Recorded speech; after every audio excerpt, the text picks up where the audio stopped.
नमस्कार, स्वागत है आप सबका दिन भर की तमाम बड़ी और अहम खबरों के साथ मैं हूं कवीन सचान। शुरुआत हेडलाइन से। समाजवादी पार्टी में वर्चस्व की लड़ाई, चुनाव चिन्ह पर दोनों खेमों का दावा। चुनाव आयोग से मिलकर मुलायम ने जताया दावा।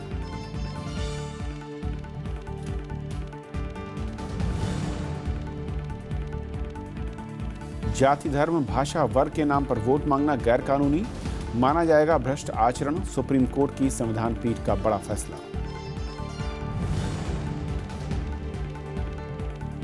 लोढ़ा कमेटी की अनदेखी पर सुप्रीम कोर्ट सख्त। अध्यक्ष अनुराग ठाकुर और सचिव अजय शिर्के की बीसीसीआई से छुट्टी, अवमानना का नोटिस जारी।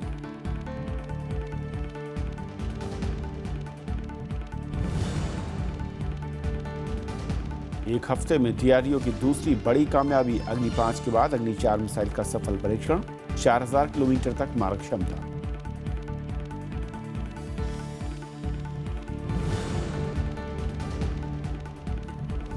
नावों समेत 51 भारतीय मछुआरों को रिहा करेगा श्रीलंका। मंत्री स्तरीय बैठक में सहमति। मछुआरों की रिहाई प्रक्रिया तेज करने के लिए बनेंगे नियम।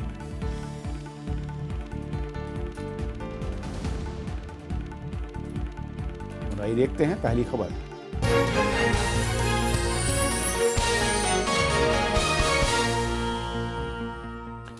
धर्म या जाति के नाम पर वोट मांगना अब भ्रष्ट आचरण है। सुप्रीम कोर्ट की संविधान पीठ ने आज 4-3 के बहुमत से यह फैसला दिया। राजनीतिक दलों ने इस फैसले का स्वागत किया है। सुप्रीम कोर्ट ने धर्म, जाति, समुदाय, वर्ग और भाषा के आधार पर वोट मांगने को अवैध ठहराया है। 7 जजों की संविधान पीठ ने चुनाव को धर्मनिरपेक्ष पद्धति बताया है। कोर्ट के इस फैसले से चुनाव को धर्म से अलग कर दिया गया है। अब चुनाव में किसी तरह से धर्म का उपयोग गैर कानूनी हो गया है। कि हम लोगों का दायित्व है कि हर हिसाब से चुनाव प्रक्रिया साफ सुथरी हो, उसमें चुनाव लड़ने वालों को ऐसा कोई मौका ना दिया जाए कि वो धर्म के नाम पे या जाति के नाम पे या भाषा के नाम पे वोटर्स को बरगलाएं। बहुमत से सुनाए गए फैसले में कोर्ट ने जनप्रतिनिधित्व कानून की धारा 123(3) की व्याख्या की है। कोर्ट ने माना है कि इसमें दिए गए शब्द उसका का व्यापक अर्थ है। इसके तहत उम्मीदवार, उसके एजेंट, मतदाता और चुनाव प्रक्रिया से जुड़े सभी लोगों का धर्म भी शामिल है।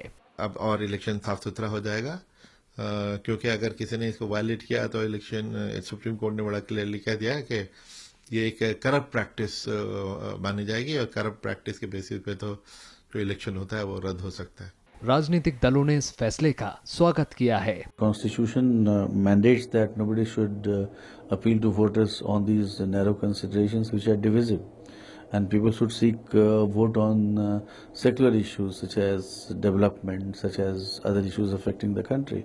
Why should religion, caste, region or every other parochial instinct be invoked in order to garner votes in a democracy? Vote तो सबके पास एक है और सरकार बनती है देश को आगे ले जाने के लिए, तो जो पॉलिसी और नीति है वो तो सबके लिए बनना चाहिए। This is really has to be curbed, and for that matter the Supreme Court judgment will have greater impact on the polity of the nation. ये मामला मध्य प्रदेश के पूर्व मुख्यमंत्री सुंदरलाल पटवा के निर्वाचन से जुड़ा है। याचिकाकर्ता का आरोप था कि पटवा ने हिंदू धर्म के नाम पर वोट मांगा। पटवा ने हाई कोर्ट में खुद के जैन होने की दलील दी थी और कहा था कि हिंदू उनका धर्म नहीं है। कोर्ट का फैसला पटवा के पक्ष में आया था। इसके बाद सोमवार को संविधान पीठ ने इस फैसले की नए सिरे से व्याख्या की। उम्मीद की जानी चाहिए कि आने वाले वक्त में चुनाव अधिक साफ सुथरे होंगे और उन चुनावों में तमाम राजनेता जनता से जुड़े मुद्दे और उनके सरोकार को जनता तक उठाने की कोशिश करेंगे, जिससे बेहतर जनप्रतिनिधि विधानसभा और लोकसभाओं तक पहुंच पाएंगे। दिल्ली से कैमरामैन जितेंद्र के साथ रविंद्र सिंह शोराण, राज्यसभा टीवी। तो सुप्रीम कोर्ट की संविधान पीठ का 4-3 से बहुमत के साथ ये फैसला कि चुनाव में जाति, धर्म या फिर वर्ग के आधार पर आप वोट नहीं मांगेंगे। ये कहा जा रहा है कि इस फैसले के साथ राजनीति साफ सुथरी होगी। लेकिन सवाल खड़े होते हैं कि इससे पहले जब हमारे संविधान में बातें कही हुई हैं तो उन्हें अब तक इम्प्लीमेंट क्यों नहीं किया गया, और जिस तरीके से सुप्रीम कोर्ट ने इसकी आज व्याख्या की है, उसके बाद क्या राजनीतिक दल जो कि फिलहाल इस फैसले का स्वागत करते नजर आ रहे हैं, वो इसको चुनावी लड़ाई में हथियार के तौर पर इस्तेमाल नहीं करेंगे। वी.के. अग्निहोत्री साहब हमारे साथ हैं, फॉर्मर सेक्रेटरी जनरल राज्यसभा के। अग्निहोत्री जी, बहुत बहुत स्वागत है सर आपका हमारे साथ जुड़ने के लिए। सबसे पहले तो कोर्ट की संविधान पीठ की अगर बात करूं, जिस तरीके का फैसला है, जो फैसला है ये बहुत ही अहम कहा जा रहा है। क्या सर संविधान में जो तमाम प्रावधान, उसमें जब चुनाव की बात आती है तो ये अमूमन कहा गया कि जात या धर्म से अलग होना चाहिए, क्योंकि कई जगह इस तरह के शब्दों का इस्तेमाल भी किया गया है। तो आज का जो फैसला है वो कितना अलग दिख रहा है और क्या बदलेगा इससे? नहीं, जहाँ तक मुझे जानकारी है इस निर्णय के बारे में, ये कोई नई चीज़ नहीं है, क्योंकि हमारी जो कानून है उसकी सेक्शन 123(3) में बहुत साफ लिखा हुआ है कि कोई भी वोटर से धर्म, नस्ल, जाति या समुदाय या भाषा के नाम पर वोट नहीं मांगेगा। अब बात यही है कि कुछ ऐसी पार्टियां हैं जो कि धर्म के नाम पे या भाषा के नाम पर बनी हुई हैं। तो इसलिए जो दूसरा पक्ष है उसका ये कहना था कि अगर ये पार्टियां धर्म के नाम पर बनी हुई हैं या भाषा के नाम पे बनी हुई हैं, तो फिर ये चुनाव का प्रचार बिल्कुल धर्म निरपेक्ष कैसे हो सकता है? बिल्कुल। तो इस पर सुप्रीम कोर्ट ने कहा है कि पार्टियां बनी हुई हैं तो बात अलग है, लेकिन धर्म के नाम पर अगर आपने वोट मांगा तो ये करप्ट प्रैक्टिस मानी जाएगी। यानी कि इस पर किसी ने ये भी कहा कि हिंदुत्व के नाम पर वोट मांगा गया तो क्या ये माना जाएगा कि ये धर्म के नाम पर वोट मांगा जा रहा है? तो उन्होंने कहा कि सुप्रीम कोर्ट ने एक फैसला दिया था 1995 में, जबकि उन्होंने कहा था कि हिंदुत्व एक ये आपकी शैली है, जीवन शैली है, तो उस पर वो कह रहे हैं हम उस पर पुनर्निर्णय नहीं करेंगे। जी, लेकिन अग्निहोत्री साहब, जिस देश में चुनाव के दरमियान जो उम्मीदवार हैं उनका चयन ही जाति और धर्म के आधार पर तय होता हो, और ख़ास तौर पर मैं बात करूं आगामी चुनाव, वहाँ पे अगर आप देखेंगे तो वहाँ पर ये जो फैसला है या जो संविधान में ये बात कही गई है, क्या उसे लागू कर पाना मुमकिन दिखता है आपकी नज़र में? नहीं, वही तो उनका पक्ष था। जो दूसरी पार्टी थी कोर्ट के सामने, जो पार्टी गई थी, उन्हीं का ये पक्ष था कि जब पार्टियां ही बन रही हैं धर्म के नाम पर, तो फिर धर्म के नाम पर प्रचार करना कैसे ये हो सकता है कि इसको आप बोलें गैर कानूनी है। तो जो भी है, सिंपल सी बात इतनी है कि जो हमारी पीपुल्स रिप्रेजेंटेशन एक्ट में जो प्रोविजन है उसको सुप्रीम कोर्ट ने कंफर्म कर दिया है, क्योंकि ये भी सुप्रीम कोर्ट कह सकता था कि ये जो प्रोविजन है हमारे पीपुल्स रिप्रेजेंटेशन एक्ट में वो गैर कानूनी है, वो संविधान के खिलाफ है।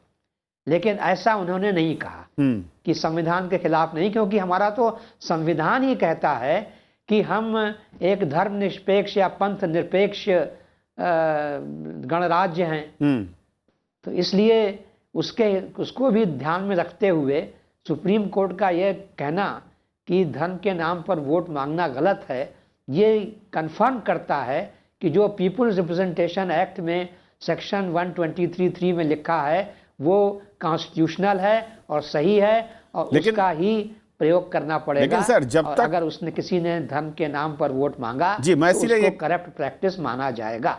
करप्ट प्रैक्टिस का जिक्र जरूर है, लेकिन क्या जब तक किसी तरह की सजा का प्रावधान या किसी तरह का दंड इसके साथ नहीं जुड़ा होगा, तो आपको लगता है कि ये इम्प्लीमेंट हो सकता है देश की राजनीति में?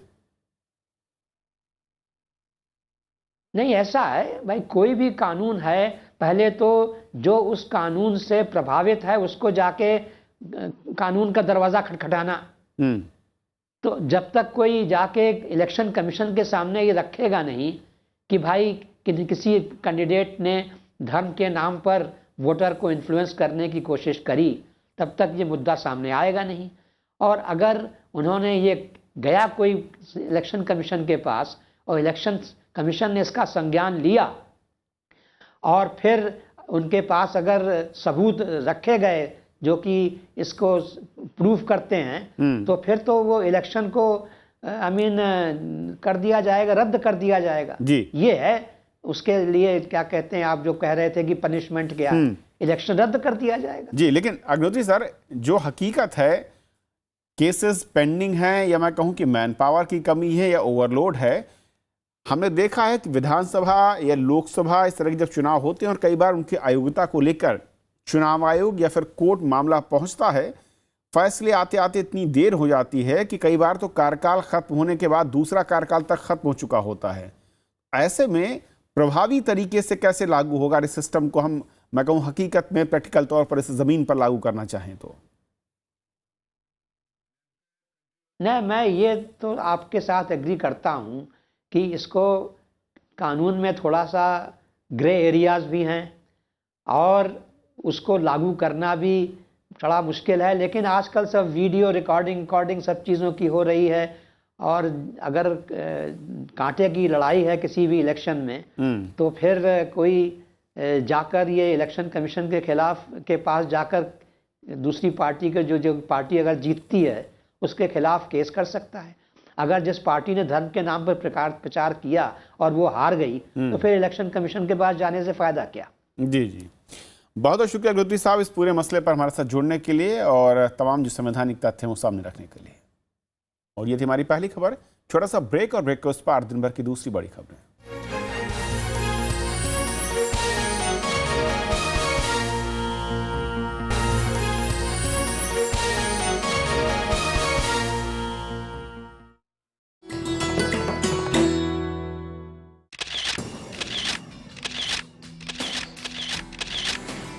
राष्ट्रपति भवन का ताम्र गुंबद आलीशान और बेजोड़। सांची के बौद्ध स्तूप से प्रभावित इस गुंबद की ऊंचाई बाकी इमारत से करीब 2 गुनी। 6 अप्रैल 1929 को बनकर हुआ तैयार। ये शानदार गुंबद राष्ट्रपति भवन की स्थापत्य कला और खूबसूरती को लगाता है 4 चांद।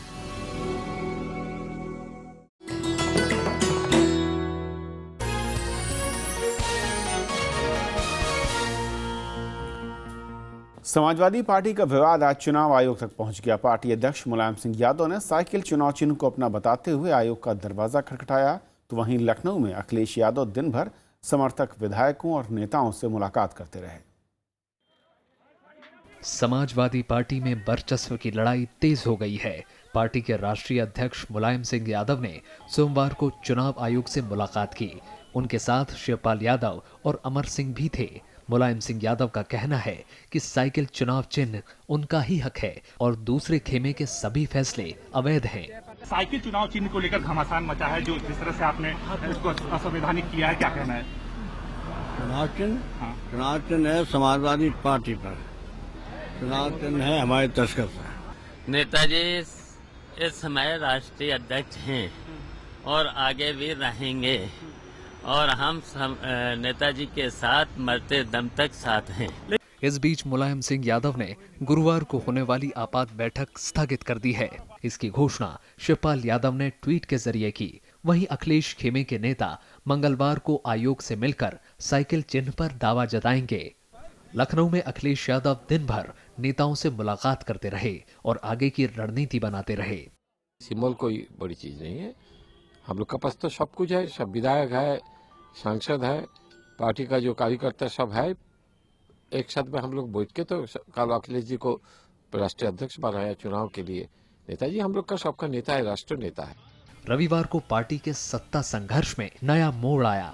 राम गोपाल यादव की ओर से बुलाए गए राष्ट्रीय अधिवेशन में मुख्यमंत्री अखिलेश यादव को पार्टी का राष्ट्रीय अध्यक्ष बनाने का प्रस्ताव पारित हुआ था। वहीं समाजवादी पार्टी के प्रदेश अध्यक्ष पद से शिवपाल यादव को हटाने और अमर सिंह को पार्टी से निष्कासित करने का भी फैसला किया गया था। वहीं मुलायम सिंह को पार्टी का संरक्षक बनाया गया था। लेकिन मुलायम सिंह ने इन फैसलों को पार्टी संविधान के खिलाफ बताया और रामगोपाल यादव, किरणमय नंदा और नरेश अग्रवाल को पार्टी से निष्कासित कर दिया। दो धड़ों में बढ़ चुकी समाजवादी पार्टी में वर्चस्व की लड़ाई अब चरम सीमा पर है। मुलायम सिंह यादव ने पार्टी पर अपना दावा ठोका और इसके लिए वो चुनाव आयोग पहुंचे। अखिलेश के समर्थन वाला धड़ा भी अब चुनाव आयोग पहुंचने की तैयारी में है। जाहिर है नुकसान दोनों पक्षों को होगा, क्योंकि माना जा रहा है कि चुनाव का सिंबल इस लड़ाई में सीज हो सकता है। दिल्ली में कैमरामैन दिलीप मेहती के साथ पंचानन मिश्रा, राज्यसभा टीवी। और लखनऊ से कृति मिश्रा हमारे साथ जुड़ रही हैं। कृति, क्या हलचल दिख रही है, क्योंकि आज मुलायम खेमे ने मुलाकात की चुनाव आयोग में और ऐसी चर्चा है कि कल अखिलेश खेमा शायद मुलाकात करेगा।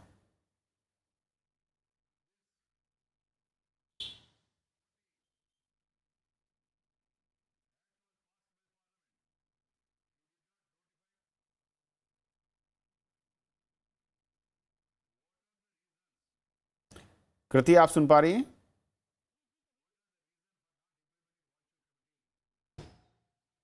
जी कविंद्र। कृति, क्या तैयारियां चल रही हैं अखिलेश यादव कैंप की चुनाव आयोग में, क्योंकि खबरें मिल रही हैं कि चुनाव चिन्ह को लेकर वो कल शायद अपना दावा पेश करें।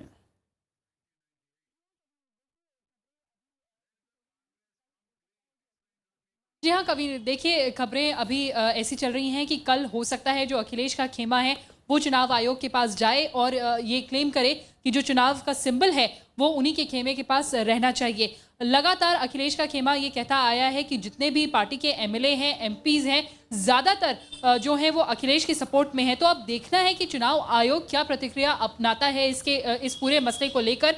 क्या वो ये देखता है कि कौन से धड़े में कितने लोग हैं, कितने एमएलए हैं, कितने प्रतिनिधि हैं, या फिर इलेक्शन सिंबल सीज होता है, नए सिंबल इशू होते हैं और उसके बाद भी दोनों खेमों के पास हाईकोर्ट जाने का भी विकल्प बचता है।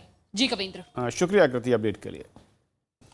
प्रधानमंत्री नरेंद्र मोदी ने उत्तर प्रदेश के मतदाताओं से विकास के लिए वोट करने को कहा है। लखनऊ में बीजेपी परिवर्तन रैली में उन्होंने बीएसपी और समाजवादी पार्टी पर विरोध की राजनीति करने का आरोप लगाया।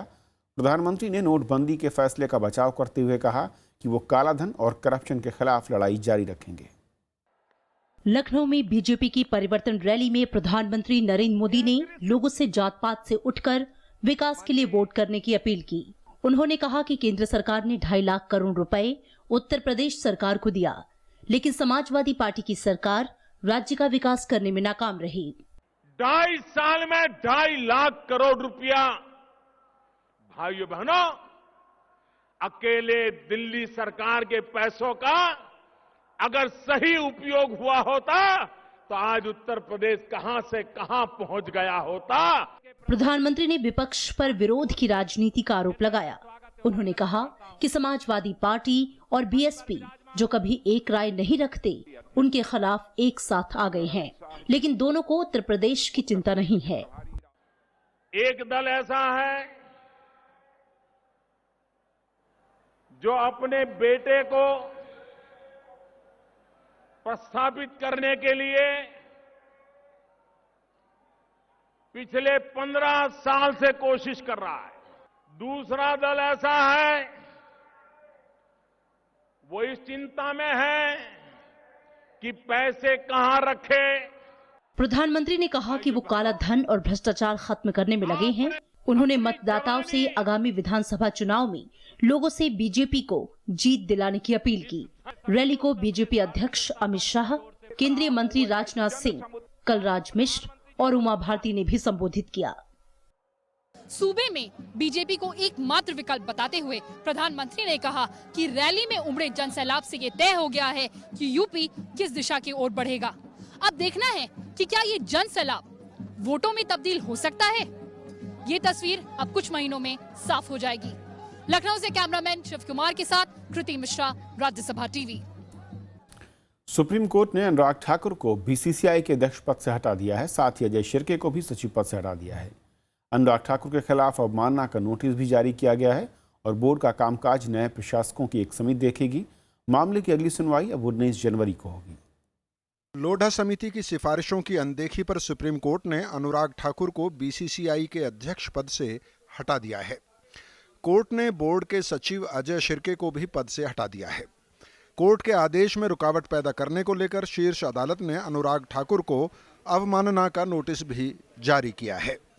ये एक व्यक्तिगत लड़ाई नहीं थी, बल्कि एक खेल संस्था की स्वायत्तता की लड़ाई थी। मैं सुप्रीम कोर्ट का सम्मान करता हूं। अगर माननीय सुप्रीम कोर्ट के न्यायाधीशों को लगता है कि बीसीसीआई रिटायर्ड न्यायाधीशों की निगरानी में बेहतर कर सकता है, तो मैं अपनी शुभकामनाएं उनको देता हूं। अनुराग ठाकुर और सिरके को हटाने का जो फैसला सुप्रीम कोर्ट का है, ये अपने आप में सिग्नल है टू डाउन द लाइन। आज उस रिकमेंडेशन से हर चीज में इतना ट्रांसपेरेंसी आ जाएगा और हर को चांस मिलेगा, कोई इस पर परमानेंट कब्जा करके नहीं रहेगा। कोर्ट के मुताबिक बीसीसीआई के कामकाज को प्रशासकों की एक समिति देखेगी।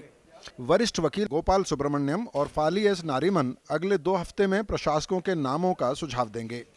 नए प्रशासक की नियुक्ति होने तक बोर्ड के वरिष्ठ उपाध्यक्ष और ज्वाइंट सेक्रेटरी बोर्ड के अध्यक्ष और सचिव का काम देखेंगे। अब उम्मीद है कि सुप्रीम कोर्ट का आदेश जो 18 जुलाई 2016 को पास हुआ और हमारी रिपोर्ट जो है वो अब क्रियान्वित होगी।